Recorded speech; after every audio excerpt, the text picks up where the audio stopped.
This is Deep Blue, where we get the true life stories of BYU athletes, coaches, and fans. Here's your host, Jarom Jordan.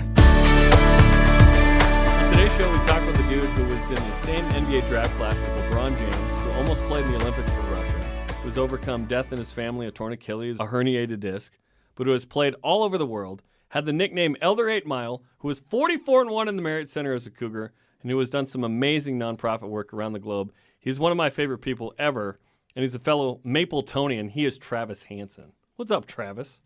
What's up, Jaron? Happy to be here. Thanks for having me on. There's a lot to digest there. I tried to summarize your life in like a paragraph. There's a lot to discuss. I like the injuries. That was as part of my bio. You've overcome a ton, dude. Okay, so do you go to Mountain View in Orem? Do you grow up in Utah County in Orem? Yeah. Dad's from Idaho, Boise, farmer, alfalfa. Alfalfa. Nice. Nice. Mom's from Richland, Washington, Tri-City area. They met at Rick's. He played football. He decided to come to BYU and get an accounting degree. And thus we grew up in Orem, and I attended Mountain View High School. I was at Mountain View recently. My daughter had a karate tournament. You and Aaron Thorne have a little glass case with some jerseys in it. That's pretty cool, man. They treat us well. We're Bruins for life, you know. Aaron was a phenomenal basketball player, still a good friend of myself and our family. And she played with my little sisters, who were twins, who were McDonald's All-Americans and won 4 state championships there. And, yeah. Like with the Chessmans? Yep. Like, okay. Yep. Gotcha. There was an amazing run there for a while. Yes, with Laura Romo and Coach Houle, phenomenal people, and they won. They knew how to win. And so, yeah, we got our jerseys up there. They treat us really well, and I go back there often actually to speak and help out with the new coach, Coach Whitehead, over there at Mountain View. I'm still waiting for the Dan Henry jersey, but it's not up quite yet. We'll figure that out later. Okay, so you end up going to UVSC out of high school. Yep. What was that experience like? And you're a young guy, and you're dealing with your mom passes away of pancreatic cancer around this time, right? Yes. I ended up staying close to home. I actually had quite a few Division I offers. BYU was 1-25 at the time, so no one wanted to come to BYU. I was super close to going to Utah. Rick Majerus was very interesting with Jeff Judkins, and then I was a prop 48. So I took the ACT one time, didn't get a high enough score, and so I had to go JUCO route. I decided to stay close to home, went to Utah Valley, and it ended up being a good choice because my mom, we found out, got sick, and then she got sicker, and then we found out she wasn't going to get any better. And that happened within a span of 3 months, 4 months. And you're 18 at this time? Are you at Mountain View or are you? That was the fall going into my Utah Valley. So halfway Gotcha. through my season, we find out my mom has pancreatic cancer. Mm. And she'd been dealing with some pains and back pains, but then we found out it was actually cancer. And 3 months later, we lost my mom. Wow. So what month do you find out, and then when did she pass away? We find out, I think it was December, right before Christmas, and March 28th, she passed away. So you're trying to take all this in during your freshman season of basketball, and Yep. obviously one's a priority over the other, but what was that whole experience like? I'm sure it was crazy tough. Crazy tough. You know, moms are everything. They're glue. They're special. They're amazing. They're Christ-like, and my mom was everything to our family, and we were young. You know, my little sisters were 11 at the time. I had a little brother that was 14, and my dad was a singles ward bishop serving and trying to build his business, Hansen Insulation. And so we were busy, and we needed her. We needed mom. And looking back, thank goodness I had 18 years with her. The last thing she told me, I actually was rubbing her feet. Her master bedroom filled up with morphine and just medicines to help her relax and one night it would make her itch, the type of medicine. So we were rubbing her feet, and she looked at me and said, "Travie, you ain't going on a mission?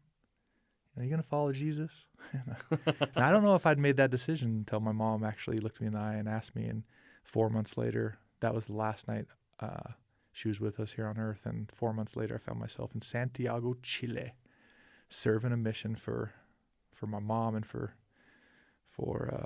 God and Jesus and trying to help others. Wow. So that influenced you to go on a mission then.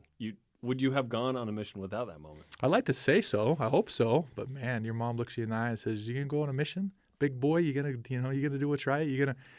yeah, that pushed me over to say I do whatever my mom asks. Absolutely, I'm going. Like literally last dying wish kind of moment here, it feels like. Absolutely. Wow. Yep. How has she influenced your whole life? Well, you go back to the way she lived her life, the way she fought cancer, the way she raised us. Everything was about love. She loved us. She loved supporting us in sports. She pushed us. She wanted us to get good grades. She wanted us to have good influences and friends. She wanted us to do hard things. And so all those have affected me greatly. The person I am, the person I've become, the dad I am, the parenting my wife and I do at home. And then, also that choice to go on a mission has affected me greatly. I got that amazing opportunity to serve the people of Chile, to do something greater than myself, to preach the gospel 24/7, which none of us really have an opportunity to do any other time in our life. To walk the streets. I'm 6'5". My trainer's 6'5". Jason Abbott from Vegas. He just came over the other day because he was dropping his son off at the MTC. Man, time goes fast. And we're both 6'5", 220-pound young men with hopes and desires and love for all those people walking down, and we probably scared the crap out of everybody. I've always thought about that too, being on the other end of that. I went to Brazil, so a similar experience. Where, do you think like the American FBI showing up at your door? Like what do they think this is? Initially, right? Yeah, many times they do. And then they're on a bike. It's like, why aren't you in a car? Yeah, what's wrong with you? And just that opportunity to serve a mission is just so what a mission does for you. The leadership opportunities, the confidence and humility, the opportunity to be around a mission president him and his wife are typically unbelievable human beings, unicorns we can find in the world, and they mentor you and they spend time with you and they love you, and it's just the whole structure of it was just phenomenal. So I got home and I was a different person. In fact, I got home 2 weeks after I got home. I saw saw my dad and my sisters, and they had gotten older. My dad was still single, and it bonded our family close. Losing your mom, that was very emotional to see them. And then 2 weeks later, I found myself in Compton. Went to L.A., California for a basketball tournament. My dad had signed me up. I said, "Man, I'm not in shape for basketball." He said, "Let's go play."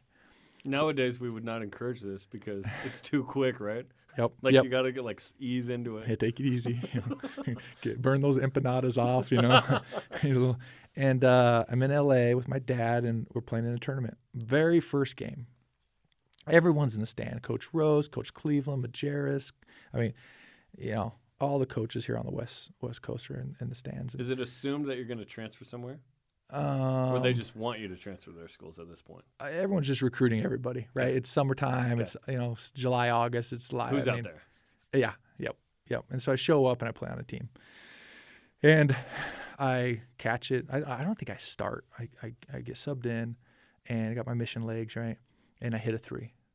And I'm one of very few white guys in the gym. So he's a white guy. He can shoot. He's a shooter. He's a shooter. Guard him. Don't let him get open. Make him put it on the ground. Make him dribble. And I'm like, man, I'm actually that was lucky that I made that shot. I'm not a three, but I'm a slasher. So they come the very next play. They pass it to me on the wing, and they come flying at me, hoping that to cover the shot. I take 2 dribbles to the left baseline, jump and dunk it, and explode the backboard, just completely destroy the rim. I'm falling down on my back, and I first and last time ever breaking the backboard, and I still have the rim in my hands. I'm falling down slow motion, where should I put the rim? What's going on? Glass up, and I hit, and they come flying out, ambulance, EMTs, and they keep saying close your eyes because the glass, if it gets in your eyes, could be very damaging. And we found out later that the metal bracket, which holds the hoop in place, came back around and twisted, and I landed on my back. So I ended up in the LA hospital, had about 20 stitches, and as I was walking out of that gym, they yelled, "White Chocolate Thunder, that's my guy, that's my guy." He shut down the tournament. He shut down the gym. And I had plenty of scholarship offers. Just 2 weeks off my mission, doing what my mom said, being obedient, working From those hard. 2 plays? 2 plays, signed to BYU. Wow. No more tournaments, nothing. No more. That was it. Yeah, shut it down. How close were you to going somewhere else? Oh, by the way, I've seen that video. It's so good. It's so good. Yeah, I don't know. I don't know where I would have went. I mean, obviously, BYU was in a different place when I got home.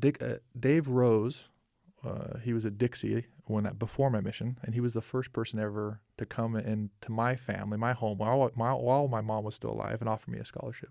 As the Dixie head coach. As the Dixie head coach. Oh, wow. And to see him fast forward a couple of years at BYU, and Coach Call, who had coached me at Utah Valley, was here, and Coach Judkins, who had tried to recruit me at the University of Utah, was here. I had already built a really good relationship with those 3 individuals, and it was a pretty easy choice. And that's interesting because, like you said, BYU's climbing out of 1-25. The one win versus Utah State. I'll always hang that over the Aggies' head. Utah, meanwhile, is going to Elite Eights, Sweet 16s, a Final Four. Yep. They lose to Kentucky in the national championship game in '98. I mean, that program is at another level, right? A place where BYU's never been, still trying to get there. Yet, you were like, nope, BYU. Well, it was the relationships? Was it the school? Was it, okay, now they're not the 1-25 program? Because you'd already, well, I guess, would you have come to BYU had you had the ACT score originally? No. I would have went to Utah. You would have gone to Utah? Yep. Okay. But now you say BYU. Yeah, I mean, when before in high school, BYU was 1-25, and you're right, everyone wanted to go to Utah. It was the Final Four, Elite Eight, Keith Van Horn, Andre Miller. It was the Mike place. Doliak. Let's go. I feel like I can name the whole starting 5 there. Right. Like as a kid growing up. Drew Hansen. I mean, we're talking. Yes. You want to win. Britton Johnson. Yeah, you want Alex to. Jensen. You want to win. Kids want to win. Yeah. As much as you want to be the guy and you want to play and you want to be on a winning team. And Utah won, and so I would have went there. Now coming back, it became a lot about relationships and who you trusted and who you want to be around. Did your mission change that for you? Absolutely. Or did you care about that? No, before? absolutely. Mission matured me, changed, and then also, you look at it going back, and I don't even remember half the games. I don't remember where it was. There's so many milestones I really don't remember. But what I've taken with me, fast forward, playing professionally for 10 years, is the relationships and the experiences, and that's what. I don't know if I had even better relationships and experience than I did here at BYU. So it ended up being a phenomenal choice. Very thankful forever that they came here, that there was a change that was made, and that I had the opportunity to come play for the greatest university in America. It's hard to explain that to an 18-year-old or a 20-year-old. Hey, what you care about now is not what you care about then. Yep. And I can even say that to myself, right? Yep. To ourselves now. Hey, what you care about now, you won't later. Like it rotates, right? And it's interesting. So it's interesting to see what led to that decision. Now, I've never asked you about this before. Did you get a tattoo to honor your mom or something at UVSC? Yep. Tell me about that. Mom passes away, rough, dark time, right, for any young man, let alone an 18-year-old. And you're lost. And you find comfort in your friends, typically. And my friends happen to be, Celestia Rivers and Leland Osborne and guys that, when they go through stuff, Black, Leland's from the streets of Vegas, Celestia's from Texas, now he lives in Arizona, tough dudes. You go get a tattoo to honor, you get a symbol or some type of ink that has a meaning behind it. And so Yeah. I went and got a tattoo with those guys, and it meant the heavens for my mom. It was something to, you pass the time, but also it was something to remember her by.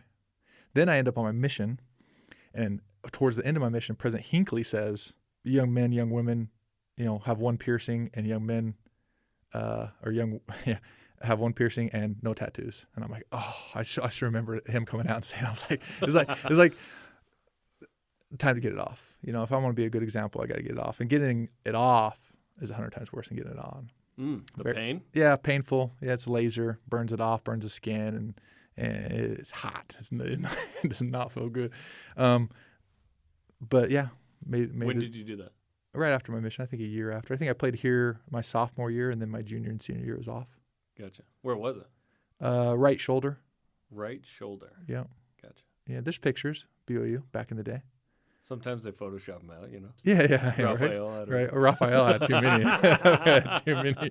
Nowadays, they don't care.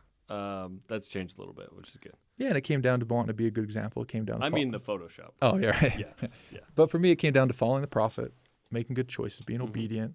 If you do so, you'll be blessed beyond your imagination. Heavenly Father gives us his very most for our very least. And so if my very least is getting a tattoo off to being a good example when I'm playing in front of hundreds of thousands of young men and I want them to be good, then I need to set an example. Okay, just don't look at Richard Harwood's right arm this year then. Everyone's different. For him, true. It could be the stash, or It's got Lord of the Rings on there. It's actually pretty cool. Okay, so we'll get to your BYU career in a second, but your time at UVSC, it turns into UVU. That still matters to you, right? Like, I assume maybe you donated some money for the strength and conditioning facility, or they just love you, or the combination of both. They've named it after you? The Travis Hansen Strength and Conditioning Center or something like that? Yeah, the one place I never went, right? The weight room. They've treated me really well, and I'll always have a amazing place in my heart for UVU. I met my wife there. I serve in a stake presidency at UVU at the Institute building now. That's cool. I met my wife as she walked up the steps of the UVU Institute building, and now we serve there together, which is pretty awesome. Telling YSAs, sign up for Institute. It's a great. That's where you meet people. So yeah, everything's come back around. They treated me really well. They put a banner up there in their practice facility, and have named the weight room after me. And they know how to treat people. It's Matt Holland and Mark Pope when they were there. Yep. If there's anybody that knows how to treat people and create a great community and bring back alumni, it's those guys. And so, yeah, we've really enjoyed our time and look at our time back with great memories. Okay, so you play at BYU. You're nicknamed Elder 8 Mile because that movie comes out. You got the bleached hair. Did you take well to that nickname at the time after Eminem? Or was it annoying? Was it awesome? Because I loved it. As a fan of BYU basketball, I was like, this dude's awesome, dude. Yeah, I was kind of numb to it, basically. I look back at my time when I was here. I probably should have enjoyed it more. Who gets the nickname Elder 8 Mile? You know what I mean? I just wanted to win. You did. I wanted to win so bad. I wanted to crush everybody we played, and I wanted to fight. I wanted to win so bad. And wife's going through hair school. She bleached my hair. Then Eminem comes out, and the movie comes out, and if you're a player, you get a nickname. I think it was the University of Utah or San Diego State. One of the student sections put that in. And that's where it came from. And it stuck. Yeah. Yeah. And you were okay with it? Yeah, sure. whatever distracts them from winning. And it did many times. A couple of Mountain West Conference titles. I read 44-1 at home. You only lost one home game? Yeah. What was the one home game? Shouldn't have lost it. Who was it? I don't want to talk about it. I'm serious. It still makes me so mad that we lost it. Yeah. Oh. But you beat them a couple times. Yeah. Okay. They got the one. Yep. You really don't want to talk about it. That success at home is incredible. Why was that group so good in the Marriott Center? Fans. Different setup at the time, by the way. Yeah. Where they are. Yeah. I think the Rock student section is just unbelievable. When you're a player and you want to play well, but you're nervous, right? You're going out there and you got your parents, you got your family, but when you have people cheering for you and you have people collectively, the energy, you play out of your mind. It's like you go to your church and you try to dunk it, and then you come in the Marriott Center with 20,000 screaming fans, and your vertical instantly raises 5 inches. You're like, oh my gosh, it's got to be the floor. It's the floor. It's got to be the shoes. The floor was springy, right? The floor was springy, but it's the energy. And so we played collectively harder, better, more unified, more confidence when we played in the Marriott Center because of our fans. And it takes really mature teams to play with that same emotional intelligence and discipline away games, which we kind of struggled on away games, but at home, yeah, collectively we figured it out, and that it made magic happen. Tell me about that era of BYU basketball, because we're coming out of the 1-25, and now BYU basketball gets to a point where, yes, it's back in the NCAA tournament, and there are a couple conference championships in there, and BYU basketball is back. It's back to where it was kind of the early to mid-'90s, right? So what did it take for that group to kind of resurrect the program at that time? I mean, it took some really great leaders, coaches and players, and guys that really knew how to play, and they really wanted to make a difference. They wanted to win. And so they did a really good job of hiring the right coaches. Cleveland, Rose. I mean, Rose is the greatest assistant of all time. Everyone loved him. He was incredibly smart, offensive-minded. I mean, Dave Rose could have coached, me in the pros. He's that good. And then they had killer recruiters. I mean, Brian Santiago was our director of ops. So the associate athletic director, kind of the tied number two in the program. Yep. And so awesome. And so the staff was A+. Mm-hmm. It's the same thing you do when you want to build a business, right? Vision, strategy, build A+ teams, do big deals. So they had great vision, great strategy, build an A+ staff, and then they did some big deals, and they recruited some big-time players. I mean, Terrell Leday, Trent Whiting, McKelly Wesley, Hoffa, me. I mean, that was a good enough group to win a lot of games. Do you have a couple of games or moments or plays that kind of stick out as some of your favorite from BYU? Yeah, I mean, going down 17 to Utah at halftime and coming into the locker room and everyone's depressed, sad, just kind of in this weird mindset of what just happened. Like, why did we just get rocked? And Brian Santiago, the coaching staff would meet at halftime together, kind of outside the locker room, and discuss things. And then they'd come in, they'd probably put a strategy together. Okay, what do we need to improve? Okay, who's talking? Who's going to say what? Okay, let's go. And Brian was usually part of that staff meeting. And instead, this time we went in the locker room awaiting the coaching staff to come in. He came flying through kicked the door down. What? And his halftime speech is one of the greatest I've ever heard. He had that Puerto Rican sass, Latino, and that confidence of, look, if I was in the alley, I'd want you guys with me. Let's go fight. If we're going to go down, let's go fight. And I was like, it's almost like a Braveheart speech. And we came out, we won. We came out, and we had way more confidence, way more fight in us, and that's sometimes all the difference you need. That was a great comeback. That's one of the notable ones, right? Like 0-1 or 0-2. Yep. Yeah. Any other plays or moments that were funny or hilarious? Oh my gosh, I got too many. How much time do you have? I mean, we traveling was so fun. Hoffa and Creighton looking at me winking as someone was shooting a free throw. Kyle Korver was next to him, and I'm thinking, what are you gonna do? And Hoffa would always, what? Oh gosh, he's one of those guys where like, if he goes postal, I won't be surprised. yeah. I'm just glad he's on my team. He's one of he winks at me like kind of this Grinch smile, like little creepy doo-doo-doo-doo. And then whack, Kyle Korver right in the face. Oh, gosh. Pretends he's going for a rebound, elbows him, tries to break his face, and Kyle's down and bloody. And that's a good-looking face. Come on. Yeah. That's America's face right there. Come on. Yeah, Hoffa didn't like it. So he told him, and, then he turns to the ref and is like, what happened? I don't know what happened to him. Probably saying it in Portuguese, like, I don't understand. Yeah, I don't. Poor guy. Is he okay? Man, the championships, the tournaments, the wins. Man, we had a set of wins at Wyoming, Colorado State. The relationships. I mean, I love Trent Whiting. I don't know if the fans know about Trent Whiting, but Trent Whiting played at Snow. He grew up in Rigby, Idaho. Played at Snow, signed at Utah. Didn't love his experience. He's got some great stories about Utah Majerus. And then he comes down to BYU as a transfer. In his first game, I think we played Utah State. He had to sub. I mean, he just went crazy. Had like 21 at halftime. Pulled his jersey back, hitting threes. McKelly Wesley, his footwork, discipline, his intelligence. He was the Luis Scola before Luis Scola. Good one. Terrell Leday, I mean, probably one of the all-time greatest shooting guards here at BYU. Had an unbelievable career in Russia, made a ton of money. So I just love the players, love the staff. Those are all the memories and experiences. Love being around the guys. I miss the locker room, miss the games. I don't miss the practices as much. But I love being around it, and it brings back tons of memories just thinking about it. That's when I fell in love with BYU basketball. It's kind of that 2001 team.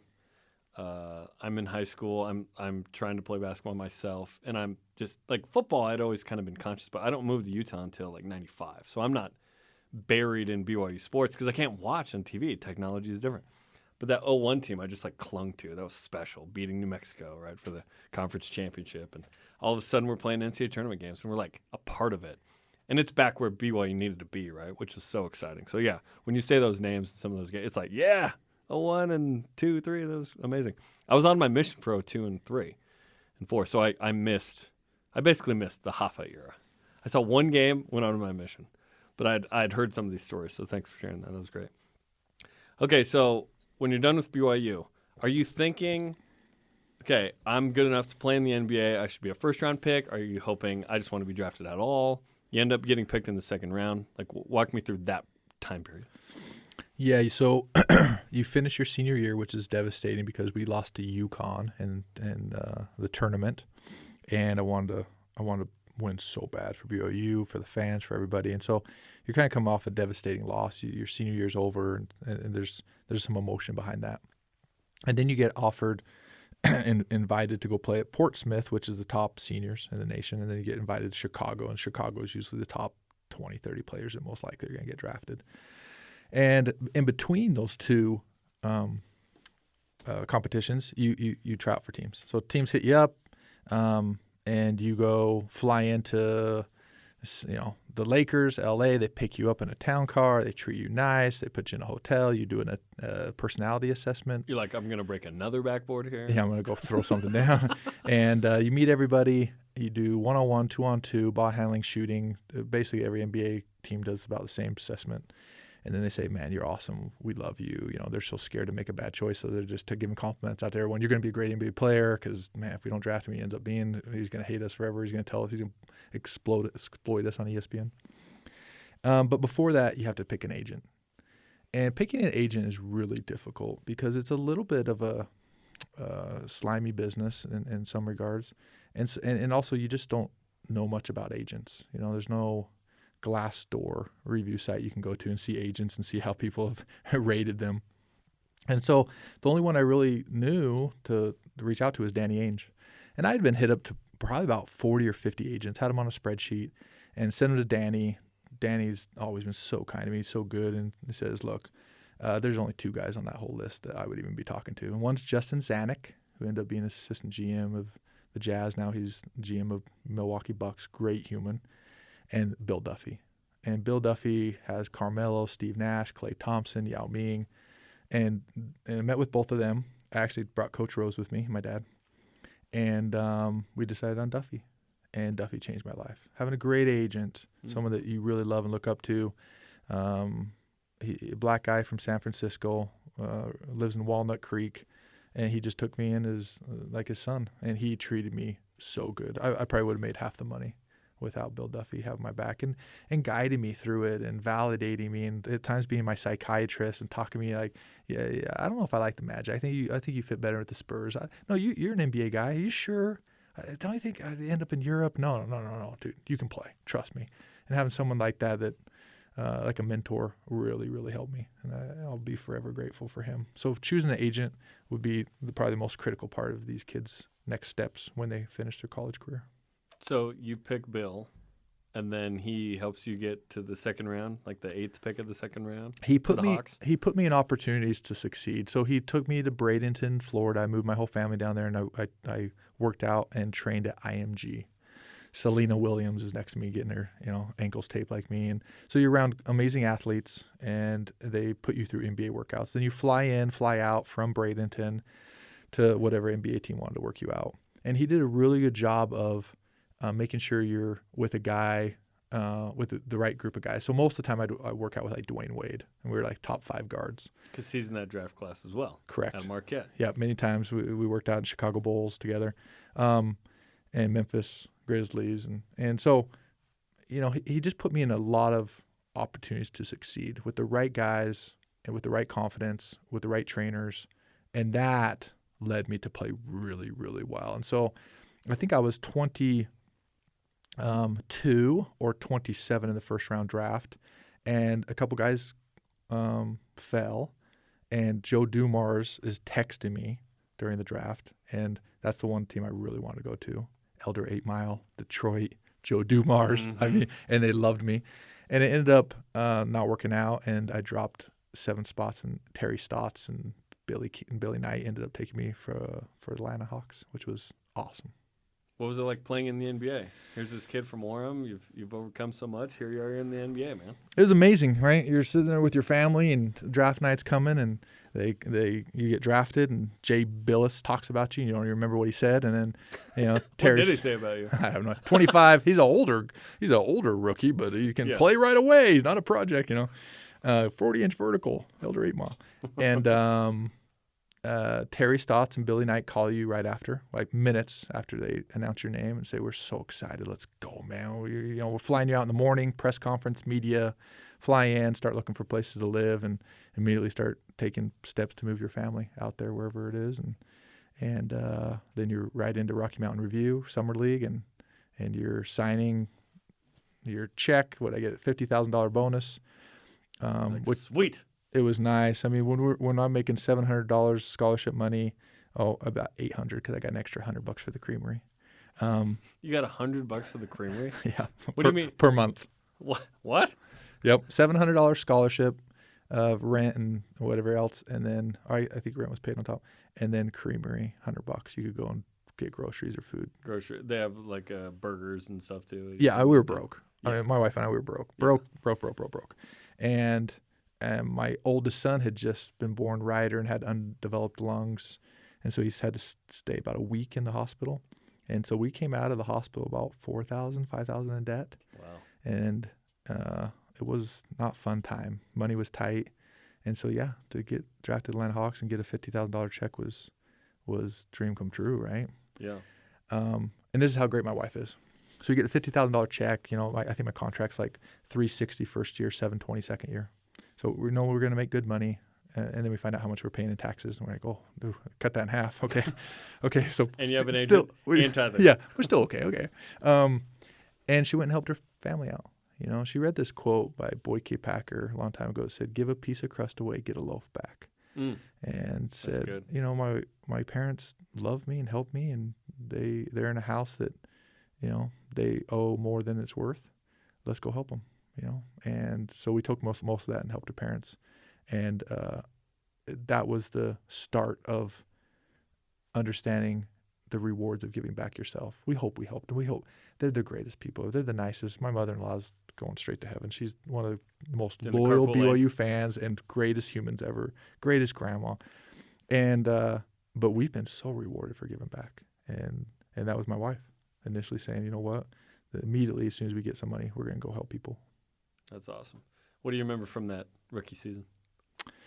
And how many times did you dunk on somebody that was awesome? Steven Jackson singing Will the Real Slim Shady Please Stand Up, my first practice. The whole song. He was so pumped that I was on the team. Treated me like his little brother. He knew about the Elder 8 Mile thing? Oh, yeah. Did everybody? I assume they. Was it a thing in the NBA with you? Oh, yeah. Oh, that's yeah. awesome. Yeah, I went to Detroit. It was like, Eminem's in town. Yeah, it was a big deal. Yeah. You were this kid from Orem. Yeah, a Mormon.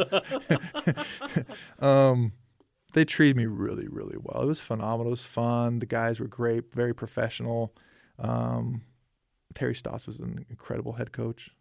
Ran some nice little alley-oop plays for me. I just loved it. I loved it. The sad thing was, which I think it kind of helped, the same thing happened with Jimmer, is it just wasn't structurally sound as far as a healthy, empowering organization. Ted Turner owned it. He'd sold it during my rookie year. They fired the GM. They fired Terry Stotts, the head coach. And so the whole kind of internal broke up. Because I had Jason Terry, Steven Jackson, Rasheed Wallace, Theo Ratliff, Bob Sura, me. I mean, Boris Diaw. We had a great team. And they kind of just blew it up in the middle of the season, similar to what Jimmer happened with Paul Westphal. Yeah, and that happened weeks in. Yeah. It was rough. Yeah, and it's tough because it is relationships and you have each other's back, and these guys are the ones that saw me all summer and wanted me. And yes, whose agenda was that I'm here that isn't here now? Yep. That's rough. Yep, and they brought in Mike Woodson, who was still great, but then they drafted quite a few guards. And Spain came. And they had Luis Scola, Jose Calderon, Tiago Splitter, Nocioni, just an unbelievable team. Bunch of NBA guys in the future. Yeah, said, look, you're going to make $720. How about we pay you, 2 years, $4 million, and we won't, your taxes are going to be half of what you would pay, and we'll pay for your rent, we'll pay for this and that. I mean, and I'm looking at my wife and our firstborn child saying, I got to take care of them. Like, let's go. And you speak Spanish from Chile. And you've lived in a foreign country. Yep. So this isn't unfamiliar ground for you, at least. Yep. Yeah. Wife cried the first night in Atlanta, cried the first night in Spain. Totally. Farthest she ever went was Oklahoma on a dad's work trip. This is quite the trip now. And now she craves it and misses it and wishes we'd go back to Spain. But it ended up being a great decision. Spain was awesome. Playing with Luis Scola, Pablo Prigioni, two of my most dear friends today, playing 70 games a year and winning 60. I mean, it was phenomenal. Good money, good people, great experiences, incredible culture. 10 times better than it was in Atlanta. So, because people look at the NBA and they go, the NBA or nothing. It's like, no. You don't understand the landscape of basketball out there.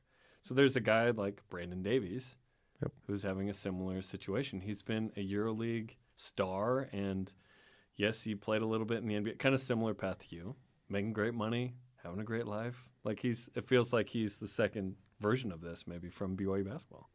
Yeah, he's crushing it. He's doing a great job. And Barcelona is the best. I mean, incredible budgets, people, architecture, community. And that's what you want. No matter where you work or what you do for a living, you want to work with an incredible group of people.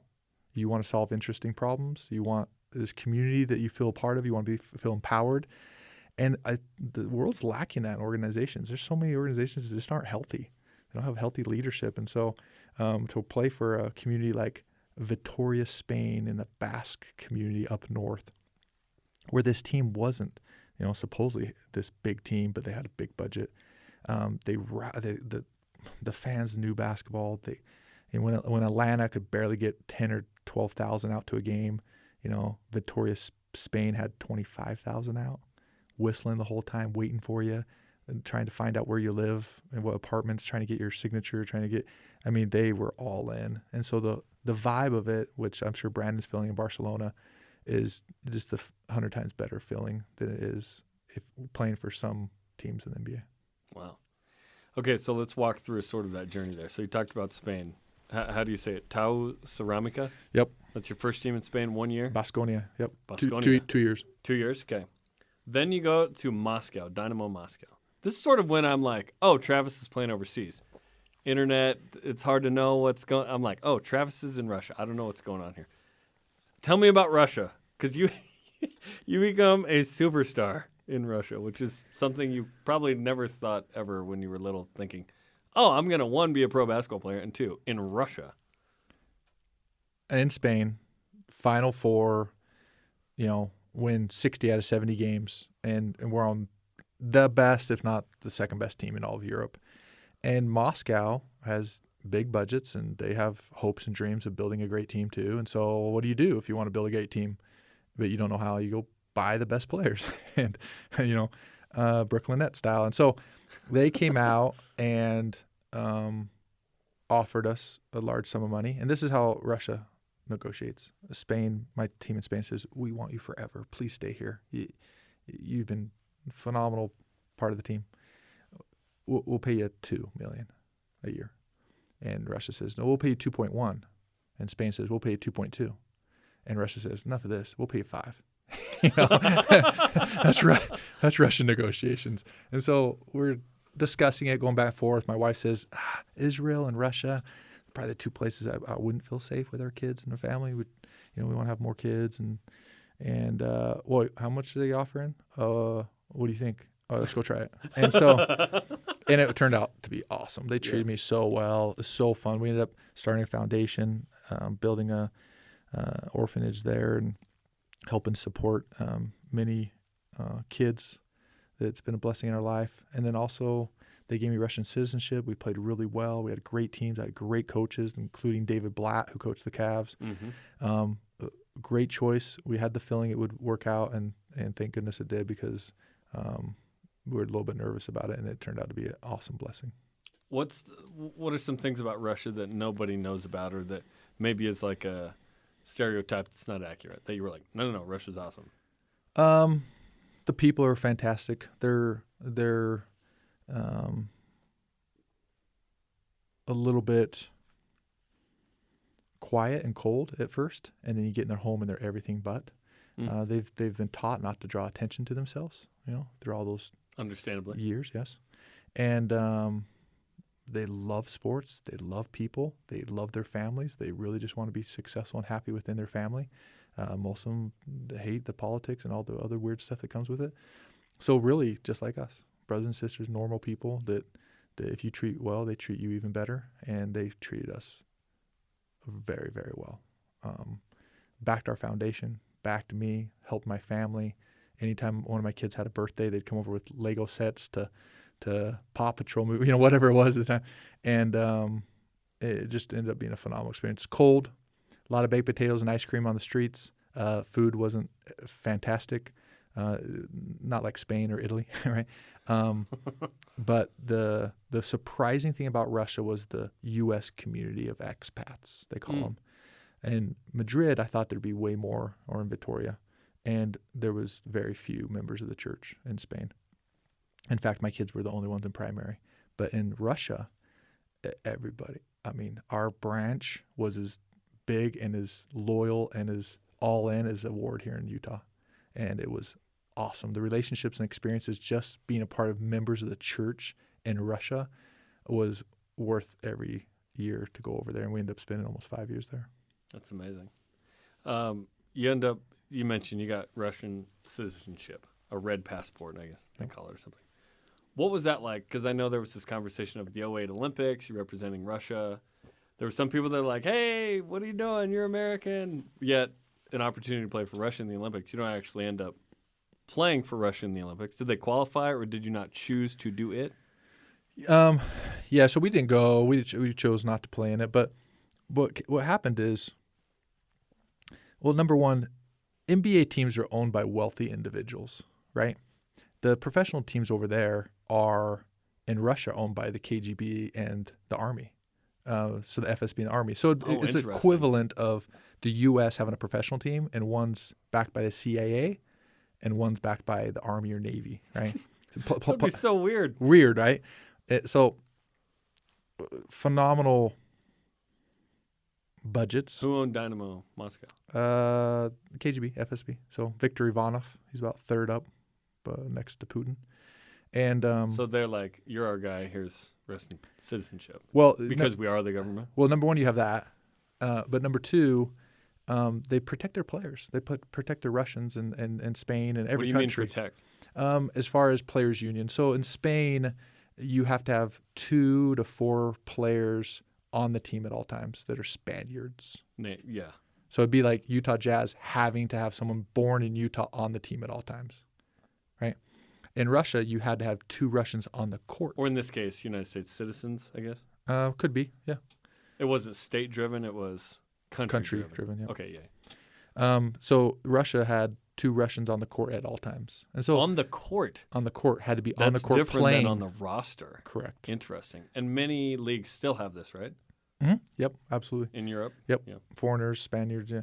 And so Russia, the 2 big teams were Dynamo and CSKA, FSB Army. Dynamo. Yep, Dynamo. Gotcha. And CSKA had J.R. Holden,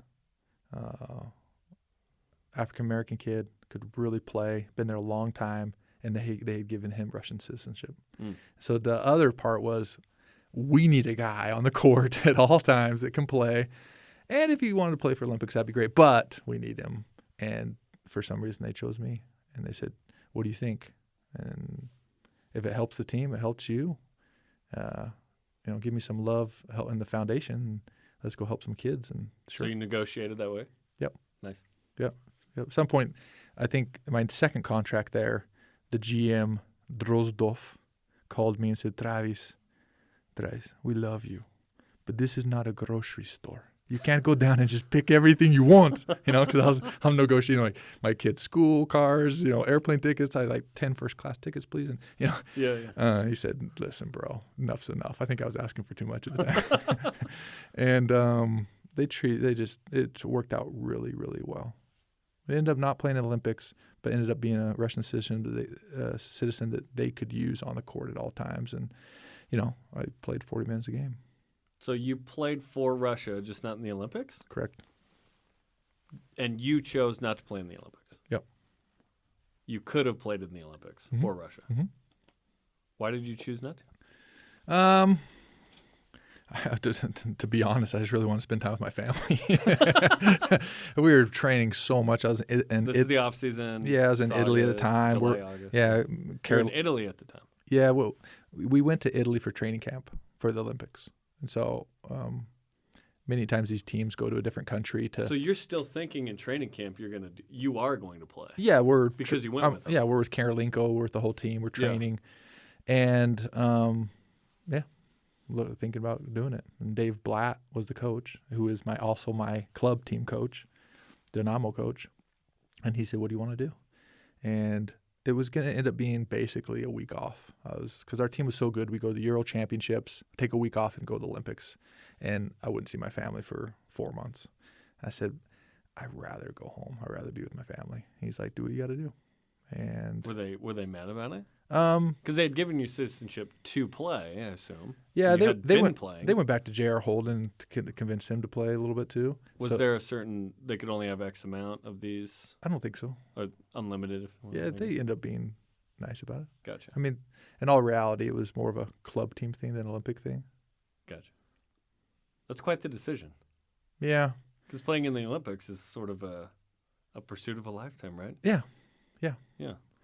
But I love my wife and I love my kids and I really want to be around them, and I'm American and I love America, and playing for Russia, trying to beat America was, definitely not something I dreamed of. So that was part of it. Like, I'm not sure I want to actually do that. Yeah. Flattering that they did it though. Absolutely. They liked you so much they wanted you to compete for their country, which is interesting. In some sports, this happens. Like rugby, they give. Like half the team's not United States citizens per se. They're just U.S. eligible. Sure. It's interesting. So this happens way more than you think. Yep. Yeah, they're competitive and they want to win, and so they try to get the best players to help them do so. Wow. Okay, so you go to Spain. Your story's not over. You're still going. Real Madrid. This is a place where you were already a star in Russia, but like, what was playing for Real Madrid, who's the arch rival, by the way, of like FC Barcelona, right? Yep. So you know that rivalry. Yep. But they treat you so well there, it sounds like. Yep. What was that like? And then are you homies with the soccer team, by the way? Is it like facilities by each other? Yeah. Practice together, yep. So who are some of the soccer players you got to? My Christmas dinner table was me, Pablo Prigioni, Kaká, Cristiano Ronaldo, and Marcelinho. I think Roberto Carlos. Okay, was actually Brazilian. He had just left, and he actually signed for Dynamo, so I saw him in Russia. Oh wow! One time I yelled at him in Portuguese, like, "Good game." Yeah, in Salt Lake. His calves are like twice as big as Luke Staley's. He has maybe the greatest goal of all time. It's this left-footed blast that just curves in. Oh yeah! Kick. Oh yeah! Oh my gosh! No, he's amazing. Yeah, I'm in Russia. They call us from Real Madrid. The CSKA coach, army coach in Russia, had left for Real Madrid, and they had signed Pablo Prigioni, who was my all-time greatest friend, and he was in Spain, and they had convinced him to go to Real Madrid. So he calls me too with Ettore Messina, and they say, "Trav, come on, man, come to Madrid." And I say, "I'm loving Russia. You don't like Russia? Come on, man. Come on, come to Madrid." I say, "I really love it here. I love my coaches. I love my teammates, but I love Pablo, and I know Pablo's going to pass me the ball, and he's a dear friend, and in all reality, I went back to play with Pablo." Went back to play with my old teammates, and they signed many of my former teammates. Sergio Vidal and Luka Doncic was one of the juniors on the team, and it was a smart move. It was how fun, old was fun he to at go the back. time? I think he was like 16. He was a young guy. Yeah. Man, what was he like when he was young? Same thing with Marc Gasol, a little chubby, and those guys, and the incredible players. You could see the talent, you could see the potential, but had a little bit of Euro whiny in him. Luka would not get the ball or make a bad, pass or turnover, and he'd put his head down, run over the bench, and cry. So it took some maturity, and I don't think anybody knew how good he was going to be. Oh my gosh, he's turned out to be top 5 in the world right now. Yeah, he's turned out to be incredible. Yeah, that's wild. But so was Marc Gasol. Marc Gasol turned out to be a big time player as well. And so they develop their players really, really well in Europe. They do an incredible job of spending time with you and teaching you how to play the game the right way. Did you learn Russian in Russia? Yeah, я говорю по-русски не очень хорошо. I speak a little bit. What did you just say? I don't speak very good Russian. That's what I said in did you Russia. say? That's what I said in Russian. No, you don't speak very Yeah, good. я говорю по-русски не очень хорошо. I speak a little bit of Russian, but not very good. Was it like grocery store Russian? Yeah, Like you could ask. I for- started really. I downloaded Pimsleur app and really started focusing trying to learn Russian. So you're 2.5. My Spanish is way Lingual? better. Spanish is way better. I would hope so. Yeah. Although you lived there longer, but yeah, you weren't forced to, I guess, interact. We were as almost much as 5 you years. did. We were 5 years in Spain as well. So Yeah. yeah, we loved Spain. 5 years in Russia, 5 years in Spain. How has that shaped like your kids and your family dynamic having that experience? Yeah, we loved it. I mean, we loved every part of it. We're hippies. All we want to do is travel, and we want to just keep going around. We just love the people. Yeah. We love Europe. We got the opportunity to go back with BYU basketball team and Mark Pope and To the Italy trip? Italy, and me and Brian Santiago went a week or two early and hit up Spain together, Oh, nice. and then we met up with Italy. I don't know. It'd be hard to describe everything, all the blessings that have come from our family for have lived in Europe. Again, the relationships, the experience, the food, the cultures. I hope we're more well-rounded people. I hope we judge less. I hope we just have an affinity for all those cultures and people. They're just amazing. Everywhere you go, you find, if you really go with an open heart, you find some amazing humans and amazing learnings. So now what are you up to all these years later? Because I know you're in business and you got your foundation, doing some good work, it sounds like. Trying to, right? I got home and I didn't know what to do with my life. What year is this? 2011, 12. Nice. And I think I want to be done, but I keep getting a few contracts. And my wife's like, you promised me, Ryder's 9. Right? He turns 9, he's structure, and it's more about the kids than Your oldest kid? Yeah. Time to wrap it up, and I meet with Blake Roney. Blake Roney is just one of my favorite people ever. He's the founder and owner of New Skin. He's been successful in business, marriage, life, kids, everything. So someone that in all facets is successful. And I meet with him, and he says, "What are you gonna do with your life? What do you want to do? What do you?"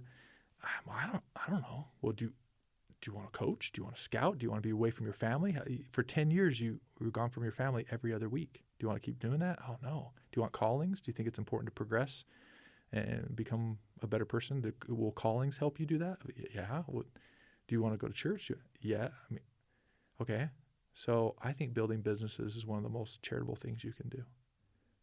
I said, you sell lotion for a living. Like, how's that charitable? I said, well, I help people. I have resources, and people come to me, and people, all my kids need skills and confidence and a community to be around. They need a team, and they need to feel valued, and they need money to be able to live.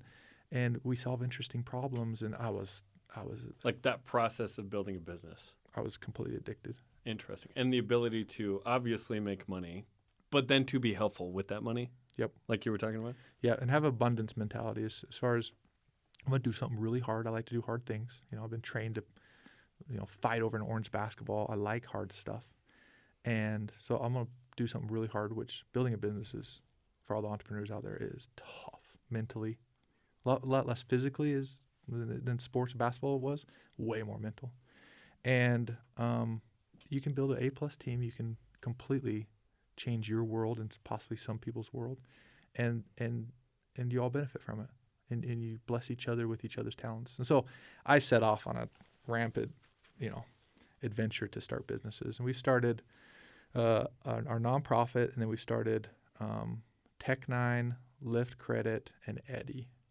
And it's been a blast. Eddie's an HR platform that empowers local businesses to have healthy organizations. And it's an HR play, it's payroll, ATS. I work with awesome humans that we're trying to really democratize HR and make the world a better place as far as how people are treated within organizations. The foundation has 10 children's centers around the world. Tech9 has 200 employees in 6 different offices. Lyft has 50 employees and it's in 4 or 5 states. just got done being a bishop. Then I was and then called into a stake presidency down at Utah Valley University in a YSA. My oldest son's on a mission in Barcelona. Let's talk about that for a sec. Yeah. When he gets that call back to Spain. Unbelievable. I almost cried. I literally almost cried. I was so in shock. Family was there, opening the call. We're so nervous. My wife thinks it's Russia, and we love Russia, but it's scary. It's there's a little part of that. It was a little They've made movies about missionary in Russia. Yeah, it's a little some uncertainty, and he gets Barcelona, Spain. If there was an assignment, we would choose for him, and thank goodness for revelation and believing and probably mom's prayers helped too. And he was so pumped. He of all and the he places, just got there. He wanted to go to Hawaii or Spain.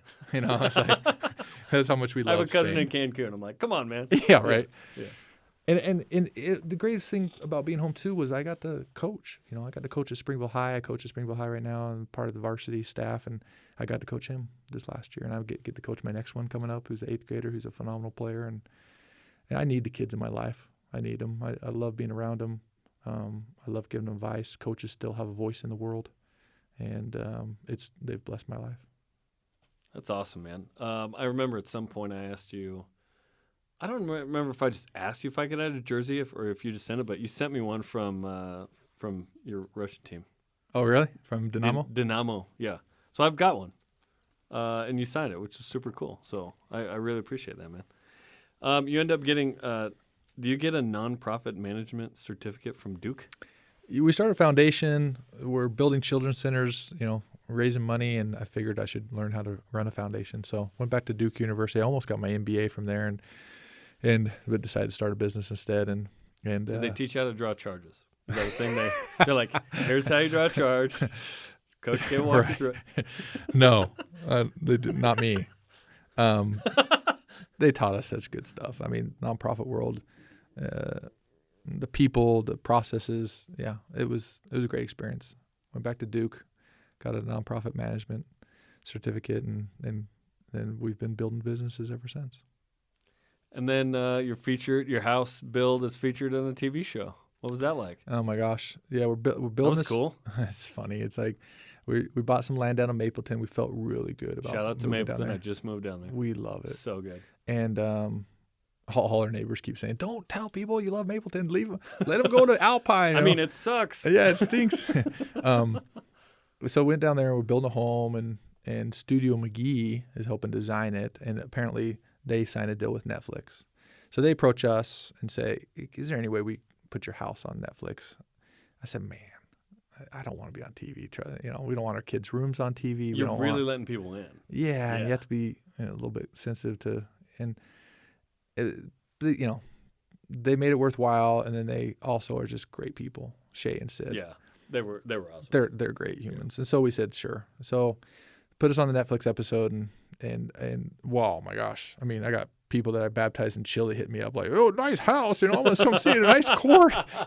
So the reach was cool. It was way bigger than I thought it'd be. Worth it in that regard to just like connect with people again. Yeah, and we've been able to help people. They're building their dream homes and they're asking us for plans or what we would do differently, or what type of light do we have, and it's fun just to help people. There's so much abundance if you just don't be the I swear, rich people can get really weird, and so just have that abundance mentality where you help everybody. It's great for everyone to be successful. You want everyone to be happy and be productive, and we can all have the same chandelier. That's okay. It's sweet. Yeah, yes, we can. Yeah, it's exactly. awesome. What's a chandelier, Travis? I don't know, some light. Let's talk about your you have a basketball court connected to your house. It's in this barn. Mm-hmm. Walk me through the design choice there. That's awesome. I can see it from Highway 89. Well, it stemmed from a frustration that I love my kids and I love spending time with them, and we don't have a alfalfa farm, or I guess we do now, but we don't have like cows and And so wait, you have an alfalfa farm at your place? Yeah, we have 15 acres of alfalfa. We cut 3 cuts a year. It's awesome. That to sort of honor your dad? It just happened by accident. It just happened? Yeah, just like, okay, but your dad did that growing up. Yeah, that's cool. All it comes back around. How are you going to train your kids? Like, how are you going to spend time with them? How are you going to teach them life lessons, but at the same time milk a cow and work. Like, kids need to work, man. They need jobs. They need to stay busy. They get off their devices and get away from their friends and be around family, like real. And so I wake up at 5 a.m. and I train my kids. Been doing it with Ryder since he was in 5th grade. And it's quiet.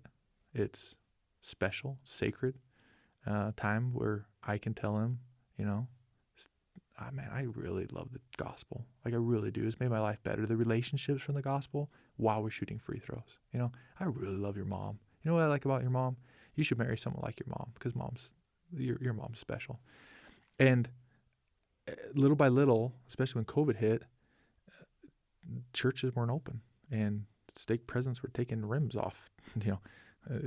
That happened? Chaos. So the people wouldn't go in? Chaos. I hadn't heard that. That's wild. And I'd call one stake president and say, hey, can I get keys to the church? And he'd say, I can think of nothing better than a dad and a son playing.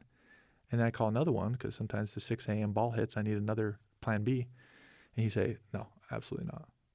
And the Marriott Center, had the events. I have, trying to get access there. I got the annex, and, Coach Pope's like, man, everyone's coming in here and we're practicing more. And, and so it was stemmed from a frustration of, I want a place where I can spend time with my kid, and I want to work out, and I want to play, and I want teams, and I want everyone to be able to use it. So we went down to Mapleton, and now everyone uses it. My sister will be there tonight with her son and their team playing. Many people have come and used it, and hopefully it's been a blessing, because it's been a blessing in my life. And so, yeah, it's ginormous. It was only going to be half court, then it went to full court. You got to go full if you're going to everyone build calls it, me, right? do full, don't do half, But I just wanted a place where I could spend time with my kid and teach him lessons while rebounding for him. That's awesome. What's the most random group that's used it? My gosh, Clay Thompson. Clay Thompson used it? Yeah.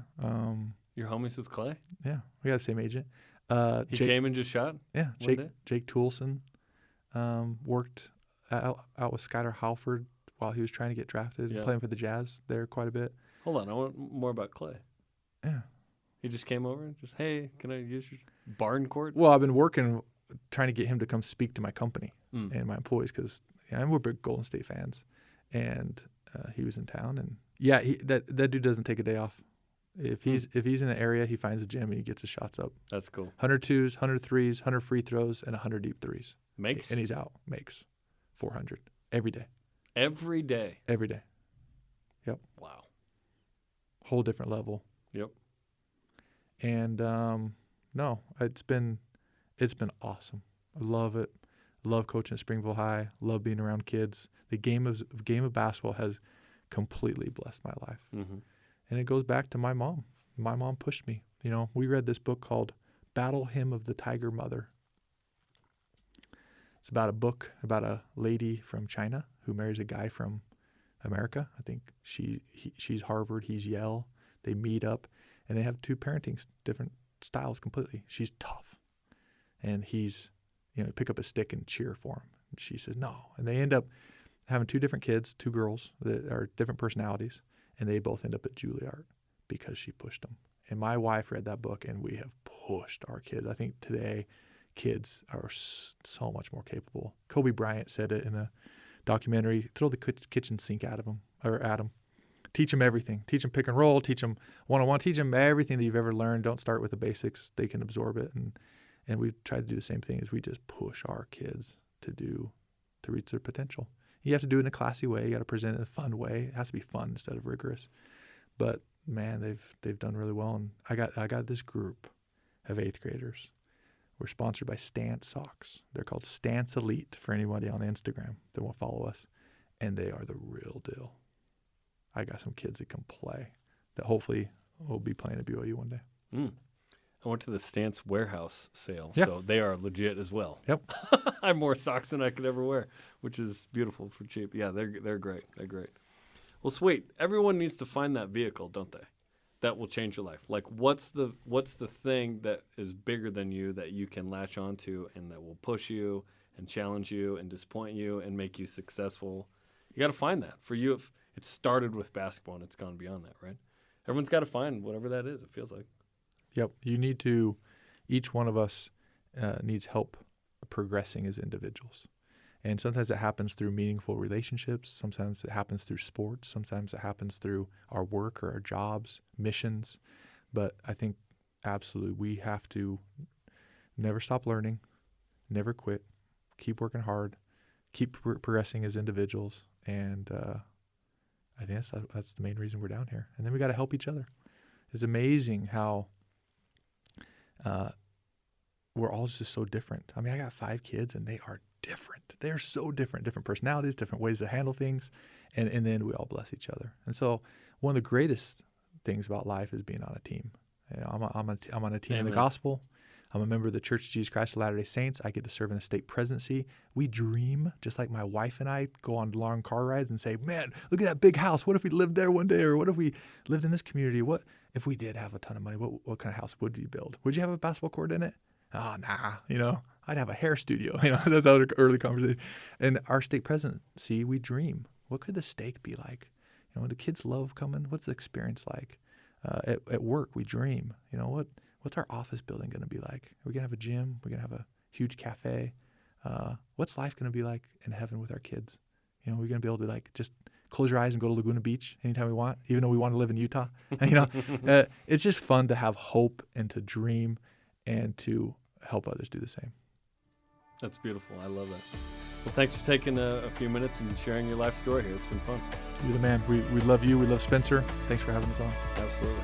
Okay, that'll do it for us. Listen to previous episodes on the BYU Radio app or where podcasts are found.